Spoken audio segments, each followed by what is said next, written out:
This channel is made possible by viewers like you. My viewers, subscribers, and patrons greatly help to keep this channel going. I wouldn't be here today if it wasn't for all of you. Please make sure to subscribe so you don't miss any uploads. And if you'd like to go the extra mile, please check out my Patreon page. For just $1 a month, you'll get access to what I'm working on, previews of upcoming content, and even early videos, along with other tier options for those that are interested. Thank you, and now on to the video. A new Sony sale means a new sales video with some recommendations. So let's start out with Like a Dragon Ishin.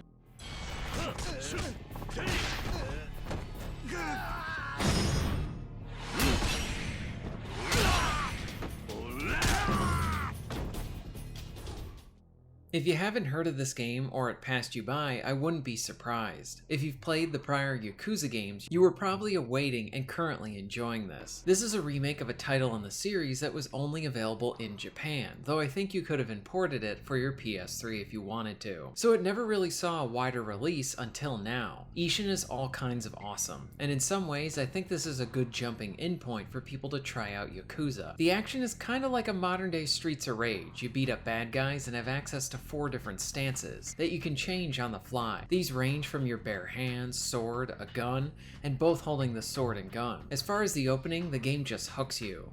I haven't played every entry within this series, but each time I play one, I have a great time with it. These developers are a great set of entertainers. Plus, if you want a story and sub-stories to get invested into, this is also for you.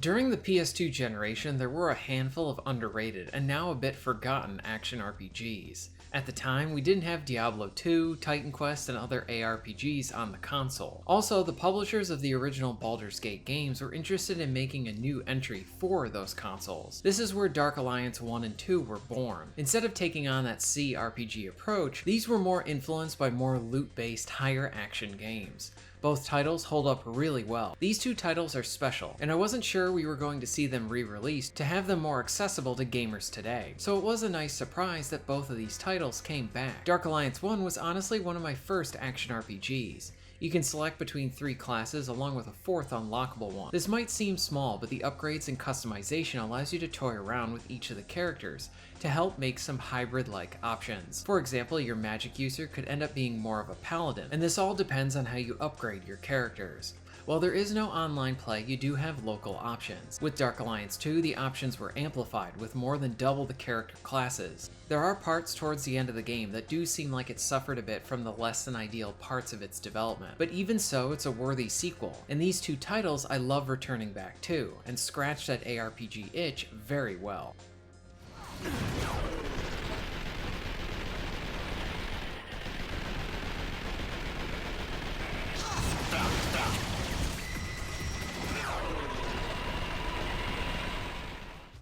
Usually when you think of great third-person shooters, you might first think of great Western-developed ones, but oddly enough, there have been an awesome amount of Japanese-developed third-person shooters that honestly deserve more attention. Sadly, Binary Domain is not remastered or offered on this sale, but another great title is Vanquish. Vanquish is easily one of the best third-person shooters I have ever played. It's 5 hours of complete bliss. There is no fat, it's all focused with compelling action. The best way to describe it is a third-person shooter on cocaine. The game is visceral and provides a style that prevents the very best of what I love about Japanese-developed titles. It's cheesy, corny, and full of charm when it comes to the story. This is a title I try to revisit at least once a year. It is the definition of short and sweet, and it always seems to be a game that after I beat it once, I have to boot it back up to go back in again. I love Vanquish. I am a huge fan of Rockstar's redemption westerns, but before we had those games, there was Red Dead Revolver. The similarity between these titles are rather small. While Revolver doesn't get brought up enough, it actually holds up pretty well, and is a quality underrated western. The action is solid with good shooting, and a self-contained story that entertains the whole way through. You primarily follow Red, but at set points you'll have other levels to control other characters too. It has a lot of style, it's very fun, and even has a multiplayer mode that can be played locally with bots. This is an overlooked Rockstar title that is worth playing.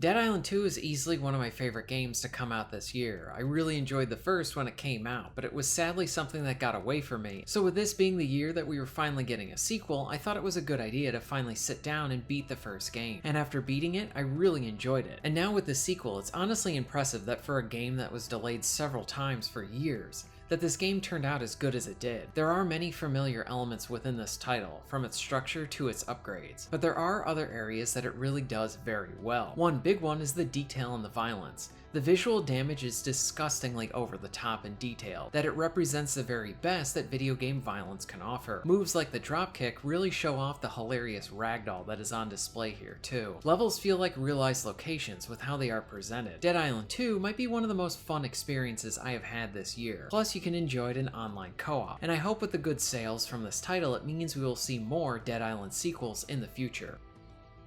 Now sometimes you have a lot of free time on your hand, or you want to play something with a large amount of content to really be able to sink your teeth into it, enjoy it, and savor it. Kingdoms of Amalur Reckoning is one of the best RPGs I have played. It had a lot of talent behind it from the video game and even the comics industry at the time. The world is beautiful, and it's something you want to learn everything about and explore, along with a combat system that provides action that you would expect more in an action-driven title. You can equip 2 weapons at one time, and you can mix and match them while in combat seamlessly, offering a lot of customization options. This is an easy recommendation for a game that deserves a lot more attention. The Evil Within 1 and 2 are 2 of my favorite survival horror titles. It features some of the talent that made the original Resident Evil 4 great. The first game may have a confusing story at times, but I love how it is presented. You're in a nightmare and the game can be delightfully weird. The second game takes a more traditional approach to its narrative, so while some of these elements from the first are seen here, it provides a more emotional story with a satisfying narrative. The action is exciting and the game can be a real nail-biter at times.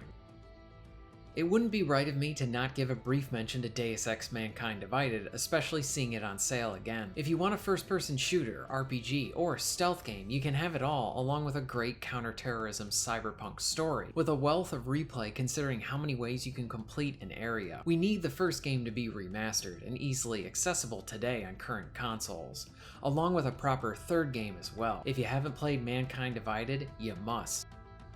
And lastly, sometimes you just want a game that you can sit back and enjoy. EDF 5 is one of those games. Earth Defense Force is generally the best kind of mindless fun you can have. There's a lot of big bugs and you need to shoot all that you see. You have a few classes to play as and that changes the experience, along with a wealth of upgrades and guns to earn. It's a game that you can easily get lost in, and it's never boring. I have spent several hours enjoying this in co-op or just in single player. If you haven't tried EDF 5, I would highly recommend you do. So those are some games that I think are worth checking out during the sale, and maybe ones that you should just keep an eye out for and add them to your wish list for the future.